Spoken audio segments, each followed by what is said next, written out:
9th സമയത്ത് maths exam ആണ് പിറ്റേന്ന്.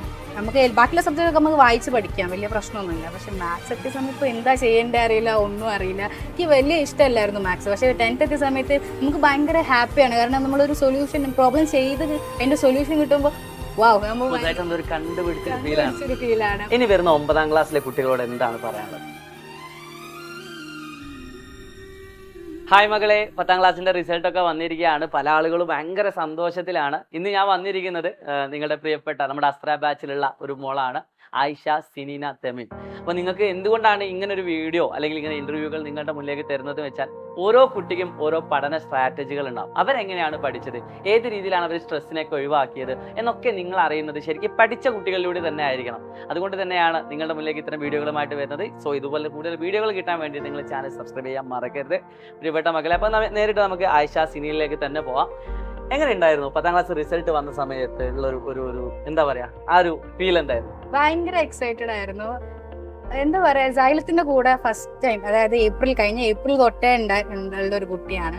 ഒരിക്കലും എക്സ്പെക്ട് ചെയ്യുന്നില്ല. കാരണം ഓഫ്ലൈൻ ട്യൂഷന് പുറത്തൊന്നും പോയിട്ടുണ്ടായിരുന്നില്ല. എനിക്കും വലിയ താല്പര്യമില്ല, പാരന്റ്സിനും വലിയ താല്പര്യമില്ല ഓഫ്ലൈൻ ട്യൂഷൻ പോകാൻ.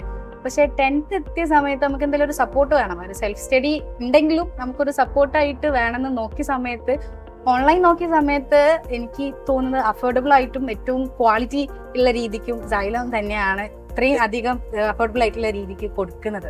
ആ ഒരു റേറ്റിന് ഇത്രത്തോളം ഇവര് ചെയ്തു തരും, ഇത്ര ക്ലാസ്സുകൾ പ്രൊവൈഡ് ചെയ്യും, നന്നായിരിക്കും എന്നുള്ള ഡൗട്ടായിരുന്നു. പക്ഷെ തുടങ്ങി കഴിഞ്ഞപ്പോൾ എൻ്റെ പാരന്റ്സ് വരെ, ഉമ്മ വരെ ചോദിക്കുകയുണ്ടായി, ഇത് ഭയങ്കര സംഭവമാണല്ലോ. കാരണം എല്ലാ സാധാരണക്കാരായ കുട്ടികൾക്ക് പോലും A to Z വരെ പഠിക്കാൻ പറ്റുന്ന ഒരു പ്ലാറ്റ്ഫോമാണ്. ആൻഡ് എല്ലാ കുട്ടികൾക്കും മനസ്സിലാവുന്ന രീതിയിലാണ് ക്ലാസ് എടുക്കുന്നത്. ഇത്രയും ഫ്രണ്ട്ലി ആയിട്ടുള്ള ടീച്ചേഴ്സ് ഞാൻ കണ്ടിട്ടുണ്ട്. ഇതൊന്ന് 7ാം ക്ലാസ് വരെ മോള് CBSE പഠിച്ച, അതിനുശേഷം സ്റ്റേറ്റ് സിലബസിലേക്ക് മാറിയ ഒരാളാണ്. എങ്ങനെയാണ് സൈലത്തെ പറ്റി കേൾക്കുന്നത്? സൈലത്തെ പറ്റി കേൾക്കുന്നത് 8th നമുക്ക് ഓൺലൈൻ ആയിരുന്നു. അപ്പോഴൊന്നും കൊറോണ സമയത്തായിരിക്കും. കൊറോണ എക്സാം ഒന്നും ഇല്ലാത്തതുകൊണ്ട് വലിയ പഠിത്തവും കാര്യങ്ങളൊന്നും ഉണ്ടായിരുന്നില്ല. 9th എത്തിയ സമയത്ത് മാത്സ് എക്സാം ആണ് പിറ്റേന്ന്. നമുക്ക് ബാക്കിയുള്ള സബ്ജക്റ്റൊക്കെ നമുക്ക് വായിച്ച് പഠിക്കാം, വലിയ പ്രശ്നമൊന്നുമില്ല. പക്ഷെ മാത്സ് എത്തിയ സമയത്ത് എന്താ ചെയ്യേണ്ടത് അറിയില്ല, ഒന്നും അറിയില്ല, ഇക്വേഷൻസ് അറിയില്ല, എവിടെ അപ്ലൈ ചെയ്യണം, ഒന്നും അറിയാത്ത രീതിക്കായപ്പം ഒറ്റ സൊല്യൂഷൻ എന്താ, യൂട്യൂബ് നോക്കുക, എന്തെങ്കിലുമൊക്കെ പഠിക്കാൻ. അങ്ങനെയാണ് സൈല അറിയുന്നത്. സാറെ ക്ലാസ് കണ്ടു. അപ്പോഴും ഓക്കെ, അത്യാവശ്യം മാർക്കൊക്കെ കിട്ടും എന്നുള്ള രീതിക്കാണ് പോയത്. പക്ഷെ പിറ്റേന്ന് ക്വസ്റ്റ്യൻ പേപ്പർ കൈ കിട്ടിയ സമയത്ത് സെയിം ക്വസ്റ്റ്യൻസ്, അതായത് നമ്പർ പോലും ഡിഫറൻസ് ഇല്ലാതെ കറക്റ്റ് ക്വസ്റ്റ്യൻസ് വന്നപ്പോൾ ഇത് അടിപൊളിയാണല്ലോ എന്നുള്ള രീതിക്ക് നോക്കി. പിന്നെ അങ്ങോട്ടുള്ള എക്സാംസിലൊക്കെ സൈലം നോക്കി പഠിച്ചു. കാരണം 9th വലിയൊരു ഇതൊന്നും കൊടുത്തിട്ടുണ്ടായിരുന്നില്ല. പിന്നെ 10th എത്തിയ സമയത്ത് ഞാൻ പറഞ്ഞല്ലോ, എന്തായാലും നമുക്ക് ട്യൂഷന് പോകാൻ, ഓഫ്ലൈൻ ട്യൂഷന് പോകാൻ താല്പര്യമില്ലായിരുന്നു. അങ്ങനെ ഓൺലൈനിലെത്തി. പിന്നെ മറ്റുള്ള ഓൺലൈൻ നോക്കിയ സമയത്തും ഏറ്റവും അഫോർഡബിൾ ആയിട്ട് തോന്നിയിട്ടുള്ള സൈലം തന്നെയാണ്. മറ്റൊരു കാര്യം എന്താണെന്ന് വെച്ചാൽ, ഇപ്പം എങ്ങനെയായിരുന്നു പഠന സ്ട്രാറ്റജി? അതായത് എന്നും പഠിക്കോ, എത്ര സമയം പഠിക്കോ, എങ്ങനെയാണ് വർക്കൗട്ട് ചെയ്തത്? എക്സാം ടൈമിന് ടെൻഷനുകൾ ഉണ്ടോ? എങ്ങനെയാണ് മോൾ എങ്ങനെയായിരുന്നു? ക്ലാസ് കേൾക്കുമ്പോൾ ഏറ്റവും സൈലത്തിന്റെ ഒരു മെയിൻ പോയിന്റ് ഞാൻ കണ്ടത്, ക്ലാസ് കേട്ട് തുടങ്ങി കഴിഞ്ഞാൽ നമുക്ക് ഒരു സ്ട്രെസ് നമ്മുടെ മൈൻഡിൽ ഉണ്ടാവില്ല. കാരണം അത്ര അടിപൊളിയായിട്ടായിരിക്കും ക്ലാസ് എടുക്കുക. നമ്മൾ അതിന്റെ മുന്നേ റിസർച്ച് ചെയ്യാണ്, ഓക്കെ പഠിക്കണം, അതൊക്കെ ഉണ്ടെങ്കിലും ക്ലാസ് തുടങ്ങിയാൽ അത് നമ്മൾ ആ ഒരു സ്ട്രെസ്സൊക്കെ മറക്കും. ഭയങ്കര ടെൻഷൻ ഒന്നും ഇല്ലാതെ ഫ്രീ ആയിട്ട് കളിച്ച് ചിരിച്ച് പഠിച്ചിട്ട് തന്നെയാണ് ഫുൾ കണ്ടിരുന്നത്. ആപ്പിൽ ഉണ്ടായിരുന്നു, യൂട്യൂബിൽ നോക്കുമായിരുന്നു, രണ്ടും നോക്കുമായിരുന്നു. പിന്നെ സ്റ്റഡി മെറ്റീരിയൽസ് ഫുൾ മാത്സ് ഒക്കെ ചെയ്ത് പഠിച്ചായിരുന്നു. മാത്സിലൊക്കെ കുറച്ച് ഡൗൺ ആയിരുന്നു. 10th തുടങ്ങി സമയത്തൊക്കെ ചെയ്ത് നോക്കി. പിന്നെ ലാസ്റ്റ് ഒക്കെ ആയപ്പോൾ കിട്ടുന്ന സ്റ്റഡി മെറ്റീരിയൽസ് ഫുൾ ചെയ്യാൻ നോക്കി. അങ്ങനെ ചെയ്ത് പഠിച്ച് തന്നെയാണ് കിട്ടിയത്. വളരെയധികം സന്തോഷം തന്നെയാണ് ഇത് ഓരോ വാക്കുകൾ കേൾക്കുന്ന സമയത്ത്. എനിക്ക് തോന്നുന്നത് 10ാം ക്ലാസ് ഫുൾ A+ ഒക്കെ കിട്ടി. ഇനിയിപ്പോൾ +1 ഏതെടുക്കണം, എങ്ങനെ പോകണം എന്നൊക്കെ സംശയമുള്ള ഒരുപാട് കുട്ടികളുണ്ട്. അപ്പോഴേക്കും നമ്മുടെ ആയിഷ മോൾ എന്താക്കിയിട്ടുണ്ട്, ഞാൻ എന്ത് പഠിക്കണമെന്ന് തീരുമാനിച്ച് കഴിഞ്ഞിട്ടുണ്ട്. അതും കൂടി നമുക്കറിയാം. ഇപ്പോൾ എവിടെയാണ് പഠിക്കാൻ? ഇപ്പോൾ 10ാം ക്ലാസ് കഴിഞ്ഞിട്ട് എന്ത് പഠിക്കാനാണ് ആഗ്രഹം?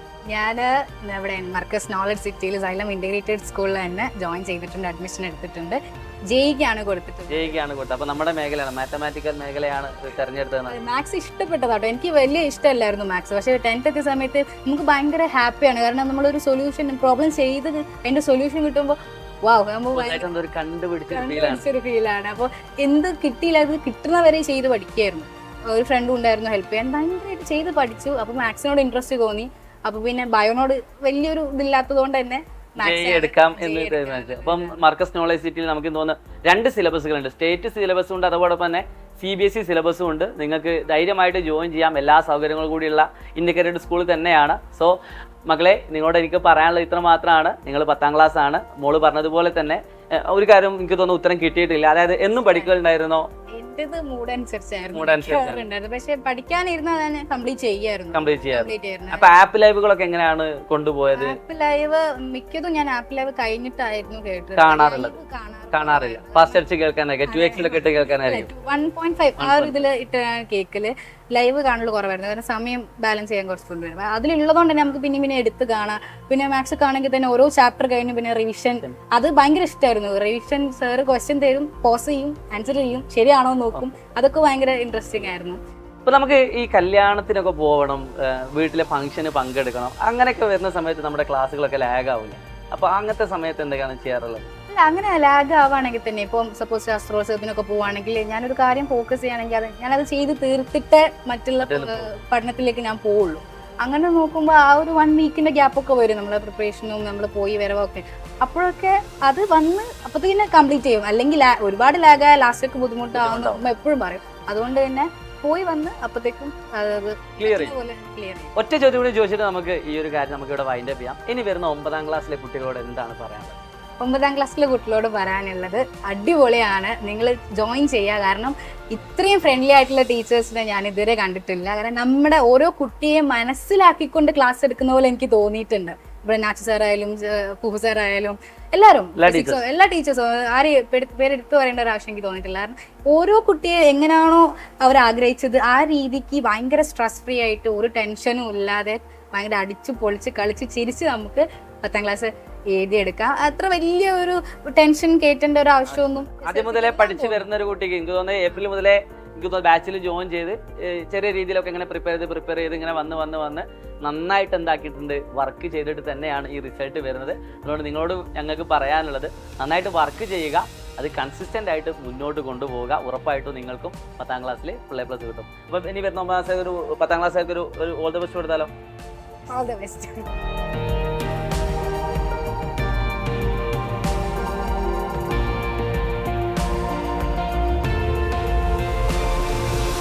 ആയിഷ സിനീനയുടെ ഫാമിലിയാണ് ഇപ്പൊ നിങ്ങൾ കണ്ടുകൊണ്ടിരിക്കുന്നത്. അപ്പോൾ നമുക്ക് ഒറ്റ കാര്യം കൂടി ചോദിക്കാണ്ട്, ഉപ്പ എന്തുകൊണ്ടാണ് നിങ്ങൾ, എനിക്ക് തോന്നുന്നു 10ാം ക്ലാസ് കഴിഞ്ഞപ്പോൾ +1 ഇന്റഗ്രേറ്റഡ് സ്കൂളിൽ സൈലന്റ് തന്നെയാണ് ചൂസ് ചെയ്തത്? എന്തുകൊണ്ടാണ് സൈലന്റ് തന്നെ ചൂസ് ചെയ്യാനുള്ള റീസൺ? 10ാം ക്ലാസ്സിൽ ഒരു ട്യൂഷന് വേണ്ടിയിട്ട് ആലോചിച്ചപ്പോഴാണ് സൈലത്തെ കുറിച്ച് കൂടുതൽ പരിചയപ്പെട്ടത്.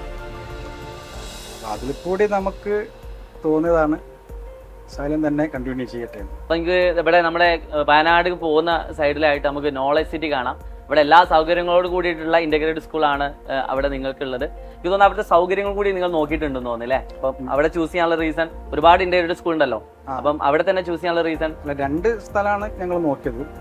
സത്ബൻ സ്കൂളാണ്, ഒന്ന് നോളജ് സിറ്റിയിലാണ്. നോളജ് സിറ്റിയിലാകുമ്പോൾ എനിക്ക് കുറച്ചുകൂടി സൗകര്യമായി തോന്നിയത് കൊണ്ടാണ്. എല്ലാ ഫെസിലിറ്റീസും അവിടെ അവൈലബിൾ ആണത്. ഞാൻ കൂടുതൽ വർക്ക് ചെയ്യുന്നത് വയനാട്ടിലാണ്. അപ്പോൾ എൻ്റെ പോക്ക് വരവിലും സൗകര്യം നോളജ് സിറ്റി ആയതുകൊണ്ടാണ്. നമുക്ക് ഉമ്മനോടും ചോദിക്കാം, മകളുടെ സ്ട്രാറ്റജി എങ്ങനെയായിരുന്നു മകൾ ഈ സൈലം ക്ലാസ്സുകളൊക്കെ കണ്ടതെന്ന് ചോദിക്കാം. എനിക്ക് തോന്നുന്നത് ഒരു ഫിസിക്സ് അധ്യാപിക കൂടിയാണ് ഉമ്മ.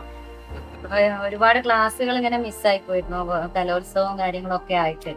അപ്പം ചെറിയൊരു പേടി ഉണ്ടായിരുന്നു ക്ലാസ് ഇങ്ങനെ മിസ്സാകുമ്പോൾ എന്താണ്. പക്ഷെ അത് സൈലം അത് മേക്കപ്പ് ചെയ്തു. മാത്രല്ല എനിക്ക് തോന്നുന്നത് ഈ പെൻഡിങ് വെക്കാതെ ഇങ്ങനെ കണ്ടിന്യൂസ് ആയിട്ട് സൈലത്തിന്റെ കൂടെ പോയി കഴിഞ്ഞാല് അത് അവർക്കൊരു ബേർഡനെ ആയിട്ടില്ല. അപ്പം അത് സൈലാണ് അവളെ അങ്ങനെ ആ ഒരു ക്ലാസ്സുകൾ മിസ്സായതും പിന്നെ കുറച്ച് ടഫായിട്ടുള്ള പോർഷൻസും ഒക്കെ നല്ല അടിപൊളി ക്ലാസ്സുകളുണ്ട്. ഇങ്ങനെ കുട്ടികളെ മടുപ്പിക്കാത്ത വിധത്തില് നല്ല എൻജോയ്മെന്റില് അവരിലേക്ക് എത്തിക്കുകയാണ്. ഇപ്പൊ ഇക്വേഷൻസ് ആണെങ്കിലും ഒക്കെ നമ്മുടെയൊക്കെ കാലത്ത് എന്ന് വെച്ചാൽ നമ്മളൊക്കെ ബൈഹാർട്ട് പഠിക്കുക ഇക്വേഷൻസ് ഒക്കെ. ഇവരൊക്കെ പഠിക്കുന്നതാണ് നമുക്ക് ഒതിയാവുക ചെയ്യുക. കാരണം അത്രയും സിമ്പിൾ ആയിട്ട് എക്സ്പ്ലെയിൻ ചെയ്ത് കാര്യങ്ങൾ. പിന്നെ കുട്ടികളെ ക്ലാസ് കാണുമ്പോൾ ഇങ്ങനെ ഇവര് ക്ലാസ് കാണുന്ന ഒരു ഫീലൊന്നും ഇല്ല. ഇവര് നല്ല എൻജോയ് ചെയ്ത് ഓരോ ആക്ടിവിറ്റീസിലൂടെ ഒക്കെ ഇങ്ങനെ പഠിക്കല്ലേ. മറ്റൊരു കാര്യം എന്താ വെച്ചാൽ ഈ സൈലം 9th കഴിഞ്ഞ് 10th കയറിയപ്പോൾ വേറെ പ്ലാറ്റ്ഫോംസ് ഉണ്ട്, ഇഷ്ടംപോലെ ഉണ്ട്. അപ്പോൾ നമ്മൾ എല്ലാ പ്ലാറ്റ്ഫോമിന് പിറകിൽ നമ്മൾ പോയി നോക്കിയിട്ടുണ്ട്. അപ്പം നമ്മൾ സൈലം തന്നെ തിരഞ്ഞെടുക്കാനുള്ള പ്രത്യേക ഒരു കാരണം ഇതിൻ്റെ അറ്റുണ്ട്. എന്താ വെച്ച് കഴിഞ്ഞാൽ സൈലത്തെ നമ്മൾ ഞാൻ പരിചയപ്പെടുന്നത് പരിശുദ്ധ കൂടിയാണ്. അവൾ ഈ സൈലം എന്ത് പൊതുജനങ്ങൾക്ക് അല്ലെങ്കിൽ കുട്ടികൾക്ക് എന്ത് കൊടുക്കുന്നു എന്നുള്ള അറിയാനുള്ള ഒരു താല്പര്യം എനിക്കുണ്ടായിരുന്നു. പരസ്യത്തിൽ കൂടി അറിഞ്ഞാലും അതിൻ്റെ അകം എന്ത് എന്നുള്ളത് മനസ്സിലാക്കാനുള്ള ഒരു താല്പര്യം ഉണ്ടായിരുന്നു. അങ്ങനെ അതിനെക്കുറിച്ച് മനസ്സിലാക്കി വേറെ പ്ലാറ്റ്ഫോമിൽ പിറകെ പോയി നോക്കുമ്പോൾ സാധാരണക്കാർ കുട്ടികൾക്കുണ്ടാവും, അതായത് സാമ്പത്തികമായിട്ട് കുറച്ചൊക്കെ പിന്നോക്കം നിൽക്കുന്ന രക്ഷിതാക്കൾക്ക് അവരെ പഠിപ്പിക്കേണ്ട ആഗ്രഹം ഉള്ള രക്ഷിതാക്കളുണ്ടാവും. സാമ്പത്തികം കുറവായിരിക്കും, പക്ഷെ എന്നാലും അവരെ പഠിപ്പിക്കുകയും വേണം. അവർക്കൊക്കെ ഏറ്റവും നല്ലത് സൈലമാണെന്നാണ് ഞാൻ മനസ്സിലാക്കിയത്. കാരണം എന്ന് വെച്ചിട്ടുണ്ടെങ്കിൽ അവരും കൂടി ഉൾക്കൊണ്ടുകൊണ്ടാണ് നിങ്ങൾ ഈ ഇതിൻ്റെ റൈറ്റ് കുട്ടികളോട് വാങ്ങുന്നത് പ്രത്യേകത എനിക്ക് മനസ്സിലാക്കാൻ സാധിച്ചിട്ടുണ്ട്. അപ്പം ഞാൻ മറ്റൊരു പ്ലാറ്റ്ഫോമിൽ കയറി നോക്കുമ്പോൾ അവരോട് സംസാരിക്കുമ്പോൾ അവരുടെ റൈറ്റിലേക്കാട്ടിലും ഒരുപാട് കുറവാണ്. അപ്പോൾ സാധാരണ ഒരു ഓഫ്ലൈനിൽ ഒരു കുട്ടികൾക്ക് ആ റൈറ്റിൽ പഠിക്കാൻ കഴിയില്ല എന്നുള്ളൊരു വിശ്വാസം എനിക്ക് ഉണ്ടായിട്ടുണ്ട് ഒരു വർഷം. എന്തായിരുന്നു ഓഫ്ലൈനിൽ പോവുകയാണെങ്കിൽ റൈറ്റിലേക്ക് പഠിക്കാൻ കഴിയില്ല ഒന്ന്. പിന്നെ രണ്ടാമത് ഓഫ്ലൈനിൽ കൊടുത്തിട്ട് കുട്ടികളെ പറഞ്ഞേക്കുമ്പോൾ നമുക്കൊരു മാനസിക ടെൻഷൻ ഒഴിവാക്കുകയും ചെയ്യാം. ഓൺലൈനിലാവുമ്പോൾ നമ്മളെ കൂടെ തന്നെയാണ് കുട്ടികളുള്ളത്. പിന്നെ സ്കൂൾ പീരീഡ് കഴിഞ്ഞിട്ട് കുട്ടി നേരെ വൈകി വരുന്നൊരവസ്ഥ ഉണ്ടാവുന്നില്ല, ലേറ്റായി വരുന്നൊരവസ്ഥ ഉണ്ടാവുന്നില്ല. അപ്പം ക്ലാസ് കഴിഞ്ഞ് നേരെ നമ്മളെ വീട്ടിലേക്ക് വരുന്നു. വീട്ടിലെത്തിയതിന് ശേഷം 1 മണിക്കൂർ സൈലം അതിൻ്റെ സ്കൂളിൽ നിന്ന് പഠിച്ച പഠനം വീണ്ടും ഒന്ന് റിപ്പീറ്റ് ചെയ്യുന്നു. അതിലേക്ക് ഒന്നും കൂടി ശ്രദ്ധ കുട്ടികൾക്ക് ഉണ്ടാവുന്നു.